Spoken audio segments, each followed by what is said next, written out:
प्रणाम,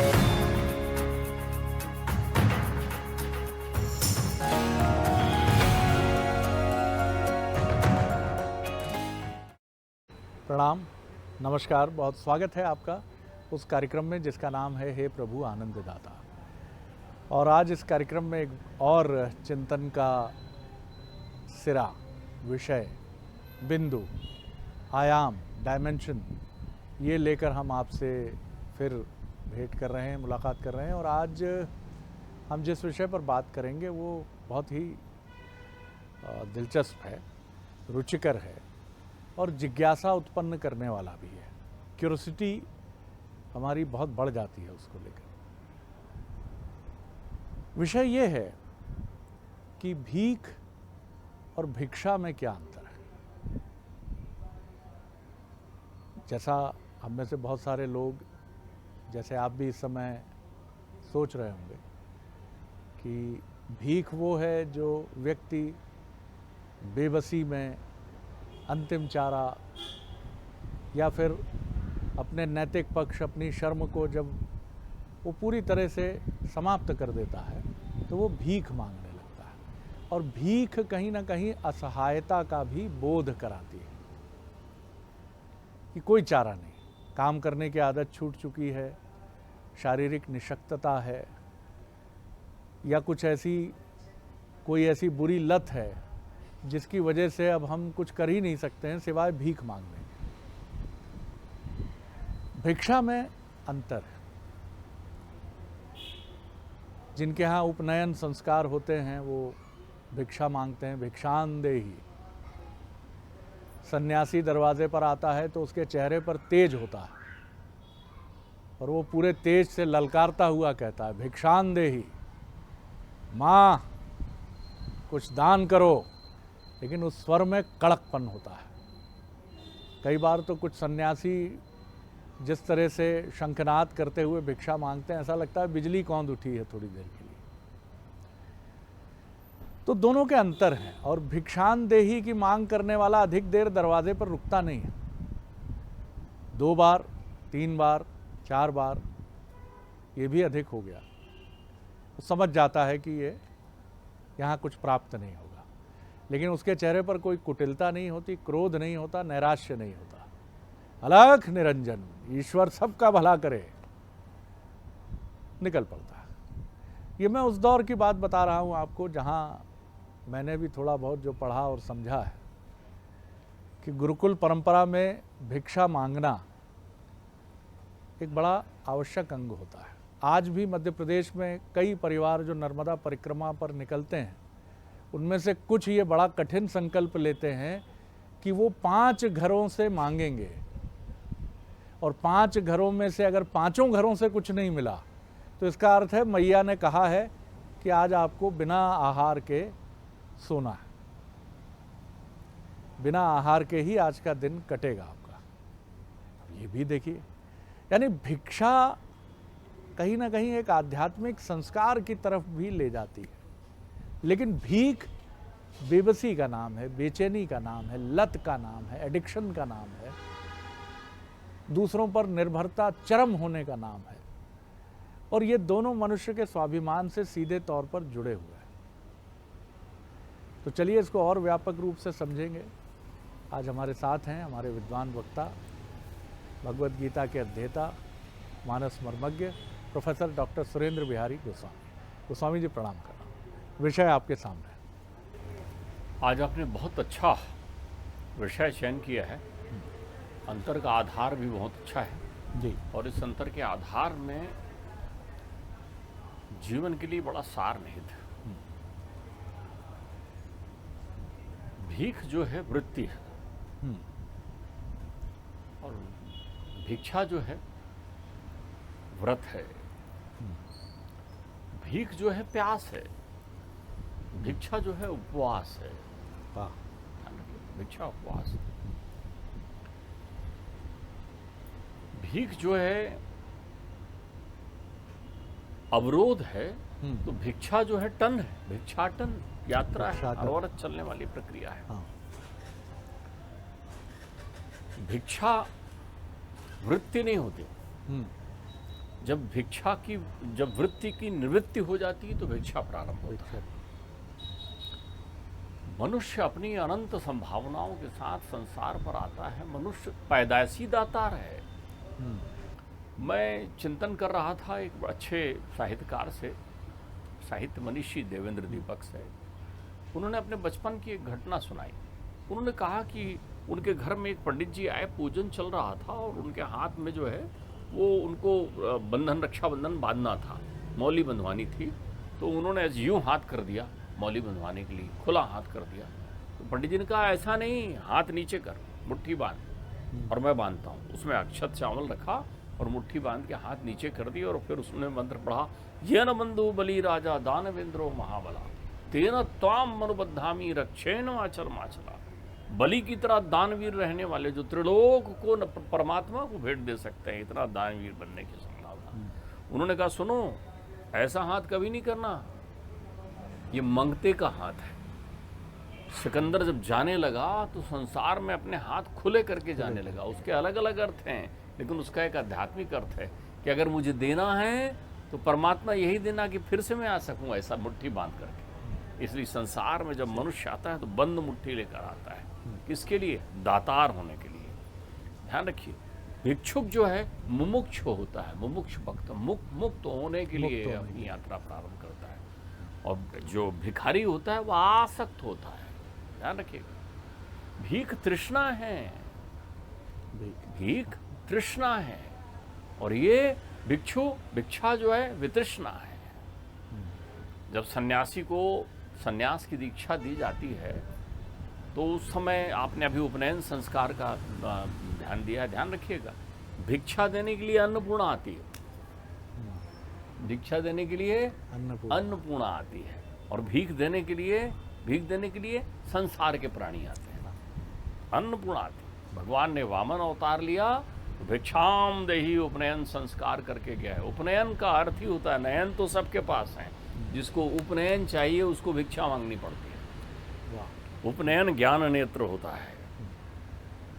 तो मेरे परमात्मा जब वामन बनकर आए तो उन्होंने भिक्षाम देही माँ कहा तो तुरंत आ गई अन्नपूर्णा में आई प्रभु, साक्षात अन्नपूर्णा दातार बनकर आ गई। त्रिलोक वहां खड़ा हो जाता है जब भिक्षा मांगता है। तो जो भिक्षा मांगने वाला भिक्षार्थी होता है, मुमुक्ष होता है, वो किसी के घर में उतने देर ही रुकता है जितनी देर में जलपान किया जा सकता है। पानी पीने का जितना समय होता है उतनी देर ही ठहर सकता है वो, उससे अधिक नहीं।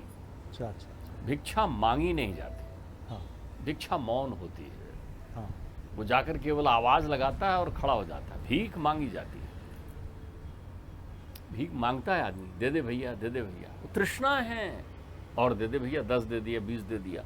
वो संसार में आपके दातार से जैसे ही आप मुक्त हो जाते हो। आपने कहा मेरे पास तो कुछ नहीं है देने के लिए, ज्ञान है, श्रम है, सेवा है। आप नहीं देखते वो बाबा लोग जो आते हैं चारों तरफ, कैसे मांगने वालों की भीड़ रहती, मेरे लड़का पास हो जाए, मेरे बहू ठीक हो जाए, मेरे चमत्कार के पीछे दौड़ रहे हैं चारों तरफ। क्यों? भिखारी बन गए, भिक्षुक बनिए। वो मुमुक्ष पद का पदगामी होता है। भिक्षुक ही ऋषि होता है। भिक्षुक ही ऋषि होता है, ज्ञान प्राप्त करता है संसार सागर। भिक्षुक मौन होता है। भिक्षुक याचक नहीं होता है, वो कहीं याचना नहीं करता। अरे आप कम से कम परमात्मा के सामने भिक्षुक बनकर ही खड़े होने का अभ्यास शुरू कर दें। आप जब आप मौन बन के परमात्मा के सामने जाएंगे एक घड़ी के लिए, जितनी देर जल पीते हैं, बस परमात्मा को जो देना है अपरिमित रूप से आपको दे देगा। क्यों? आप तो दातार हैं, आप दो ना। आप क्या दे रहे हो संसार में? आपने तो धन को समझ लिया है, वो जो जिसको छोड़ जाना है उससे अपनी तिजोरी भर के रखी हुई है। कुछ नहीं, चाबी का पता भी नहीं बता पाओगे, तोड़ी जाएगी चाबी आपकी। बाबूजी कहते थे कागज के नोट सब गल जाते हैं पानी में डालो तो, जो नहीं गलता वो तुम्हारे पास है। तो ध्यान रखिए, भिक्षा का पथ जो है वो विरक्ति का पथ है। भीख का पद आसक्ति का पद है। जन्म जन्मांतर के भाव जब जागृत होते हैं तब ये वृत्ति आपके अंतर चिंतन में आती है, और आप भक्ति साधना के लिए ये बहुत अच्छी वृत्ति है, यह अहंकार का दमन करती है। भिक्षा में चूंकि विरक्ति होती है तो इससे कोई अंतर नहीं पड़ता कि सामने वाले दातार ने आपको खीर पूड़ी खिलाई है या धन से आपका हाथ भर दिया है, ठीक बात आपके है। लिए सभी एक गति में होते हैं। जो भिक्षुक होता है उसके पास अलग अलग झोलियां नहीं होती, वो तो जो मिलता है वो एक झोली में डाल देता है, उसे कोई लेना देना नहीं है। ला करके अपने गुरुकुल में पहुंचता है, अपने स्थान में पहुंचता है और रख देता है, ये भाई भिक्षा मुझे प्राप्त हुई है, लीजिए। ठीक बात है। जो लोग भिक्षा वृत्ति से अपना जीवन व्यतीत करते हैं, उनके साथ एक और खासियत हो जाती है, वो समुचित उपयोग की वृत्ति से परिचित हो जाते हैं, उनके पास कुछ अतिरिक्त नहीं होता। एक बड़े सन्यासी ने यज्ञ का आयोजन किया, वो यथार्थ सन्यासी थे, लोक कल्याण के लिए यज्ञ कर रहे थे। उन्होंने कहा कि ऐसा भंडारा लगा हुआ है गुरुजी, और अब ऐसा लगता है कि हमें 3 बोरे गेहूं की और जरूरत होगी। उन्होंने कहा देखो, परमात्मा जो चाहेगा सो हम करते हैं। एक राजा उनसे मिलने आया, उन्होंने कहा गुरुदेव मुझे भी तो कुछ सेवा बताइए। उन्होंने कहा मुझे 3 बोरे गेहूं की आवश्यकता है, यदि आप दे सकते हो तो मेरे यहाँ भंडारा में। राजा थे, उन्होंने 300 बोरे गेहूं उनके यहाँ भिजवा दिए। शिष्य आया खुश होकर, साहब 300 बोरे गेहूं आ गए। अरे उन्होंने कहा एक काम करो, अपने को 3 बोरे चाहिए थे, 3 लो और 297 बोरे उन्हें वापस कर दो। उन्होंने कहा गुरुजी मान लो भविष्य में जरूरत पड़ जाए। अरे बोले जिसने 300 भिजवाया वो भविष्य का भी ध्यान रखेगा, भाई मुझे तो 3 बोरे ही चाहिए। भिक्षा में संग्रहण नहीं होता, भीख में संग्रहण होता है। भीख अनवरत चलते रहता है, भिक्षा समाप्त हो जाती है।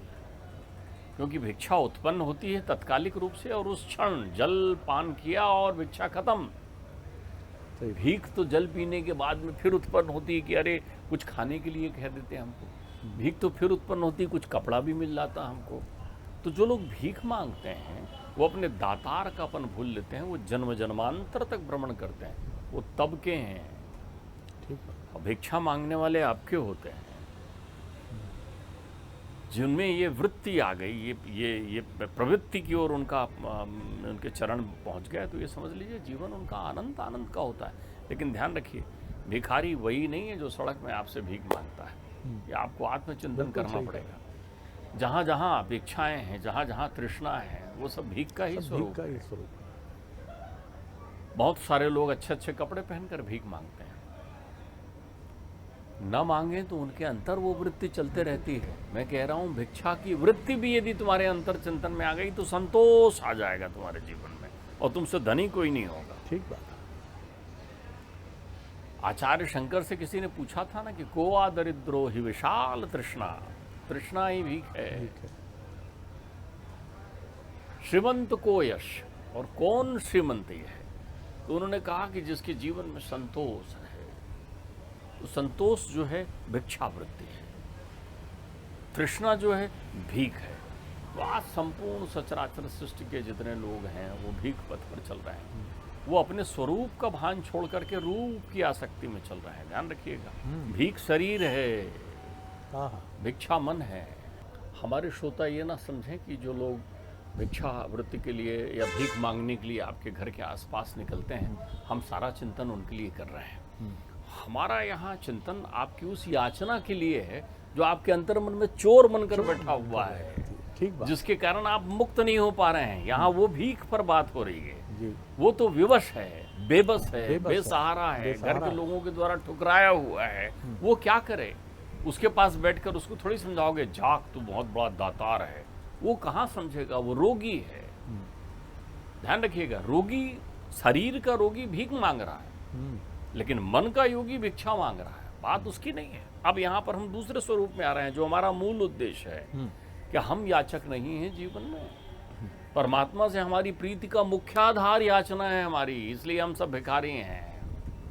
ठीक बात। उसने बना के भेजा है दातार, लेकिन कभी उसको धन्यवाद देने का प्रयत्न ही नहीं किया, पूजा ही नहीं की। जन्म जन्मांतर निकल गए। आप क्या बात कर रहे हो? कोई व्यक्ति पूजा नहीं करता, कोई बिरला है सौभाग्यशाली जो पूजा करता होगा। पूजा का अर्थ है कि तुमने मुझे इतना धनवान बनाया, मैं कैसे मन से तुम्हें धन्यवाद दूं? क्या तुमने धन्यवाद दिया कभी ईश्वर को? जब तुम धन्यवाद देते हो ईश्वर को तो भिक्षा मांगते हो, और जब मांगते हो तो भीख मांगते हो। हाँ हाँ। हम केवल इतना चिंतन करना चाह रहे हैं कि आप भीख मांगना बंद करें। आपने कहा किससे? उससे जिसने आपको त्रिलोक दे रखा है।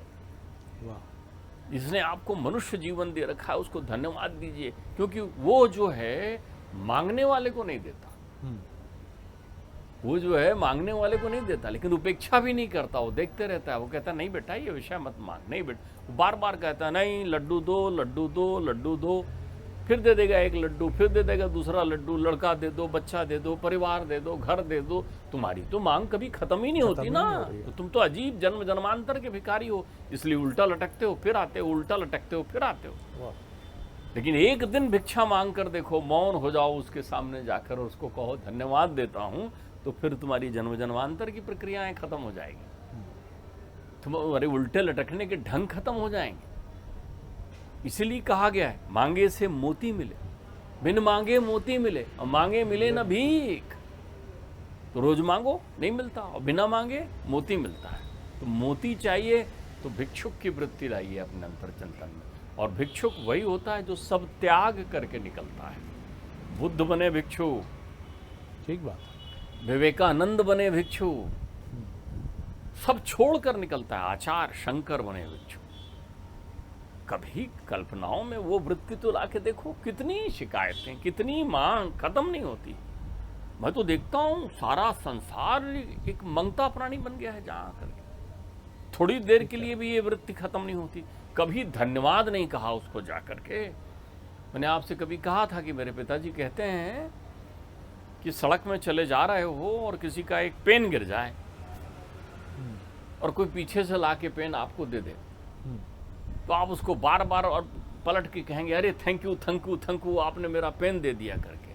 और जिसने जीवन दे दिया है उसको तुमने कभी धन्यवाद कहा है? वो बिजली विभाग के आदमी को, जिसको पैसा देकर बिजली ले रहे हो, आप पैसा दे रहे हो, लेकिन अगर आपके घर में आ जाए तो आप उसको 2 बार नमस्कार कर रहे हो। ओ बिजली विभाग का आदमी जरा देखे रहेगा। क्यों? क्योंकि तुम्हारे अंतर चिंतन में वृत्ति ही भिक्षा की भरी हुई है, भीख की भरी हुई है। जिसने आकाश दिया, जिसने गगन दिया, जिसने प्रकाश दिया, जिसने जल दिया, जिसने जीवन दिया, तुम कितने बड़े दातार बनाया तुमको, और तुम वहां बैठ करके बस भीख मांग रहे हो रोजीना। हम उस भीख की बात कर रहे हैं, ये वृत्ति वही है। नहीं तो कहीं ऐसा ना हो लोग समझ जाएं कि आज शरद जी और गोस्वामी जी बैठ करके वो भिखारियों के विरुद्ध में शंखनाद कर रहे हैं। वो तो संसार के वो बेबस दीनहीन प्राणी हैं जो अपना भोग रहे हैं। हम आपकी वृत्ति पर चिंतन कर रहे हैं, मनोवृत्ति पर, कि आप में कब ये भीख की वृत्ति खत्म हो जाए, कब आप याचक से हट जाएं, कब दातार की अनुभूति करने लगें, और कब आप उस भिक्षा की वृत्ति को समाहित कर लें अपने अंतर चिंतन में, जिससे आप कह सकें कि मैं उससे कुछ नहीं मांगता। क्या होता यदि दशानन अपने मूल स्वरूप में आकर मैया के पास भिक्षा मांगने जाता? वो स्वांग नहीं रचता, उसके अंतर चित्त में मैया के हरण की भावना नहीं होती, और वो प्रत्यक्षता जाकर बोलता कि हे जगत जननी मुझे भिक्षा प्रदान कर, तो क्या होता? पिताजी ने कहा था वो देवत्व को प्राप्त करके अजर अमर अनादि अखंड हो जाता। जिसके लिए तृण समान त्रैलोकी जानी भवानी सामने बैठी हुई है, उनको कहता कि मैया मेरे प्रारब्ध में लिखा हुआ है, मुझे अमरता मिली नहीं हुई है, नर बानर जो है मेरे शत्रु हैं, और ऐसी ऐसी प्रक्रिया हुई। रावण तो त्रिकालदर्शी था। तो मैया कहती तथास्तु, जा बेटा तेरा अभय होगा, कुछ नहीं करते। वो रामलला से कह देते खबरदार ये मेरा पुत्र है दशानन, इसके आहित नहीं होना चाहिए। तो आज दशानन सृष्टि में त्रिलोक में बैठा हुआ प्रत्यक्ष इंद्र होता। तो हमारी जो अंतर्मन की व्यवस्था है वो हमें 2 पथ देती है। एक भिक्षा का पथ देती है जिसमें मांगा नहीं जाता, बिल्कुल सही, जिसमें उपस्थित होकर केवल कहा जाता है, पुकार लगाई जाती है कि देखो परमात्मा मैं आ गया, तुम्हारे पथ पर हूं, खड़ा हो गया हूं। बिल्कुल सही है। एक वो है जिसमें मांगा जाता है, और जब जब आप मांगते हैं तब तब आपको मिलता नहीं है। बिल्कुल सही कहा। और जब जब आप नहीं मांगते हैं तब तब आपको प्राप्त हो जाता है। सुपथ और कुपथ, इसको इस रूप में भी समझिए। भिक्षुक जो है वो सुपथ का मार्ग है, और भीख कुपथ है। जो बहुत सुंदर बात, मेरा भी चिंतन अचानक दौड़ा, मैंने भी कल्पना की कि अगर रावण अपने वास्तविक स्वरूप में मैया के सामने आता तो शायद माँ ये भी कहती कि तू आंख बंद कर चिंतन में देख, मैं तुझे एक युद्ध दिखा रही हूँ। बहुत धन्यवाद करता हूँ गोस्वामी जी। अगले एपिसोड में एक और विषय लेकर उपस्थित होंगे। प्रणाम, नमस्कार।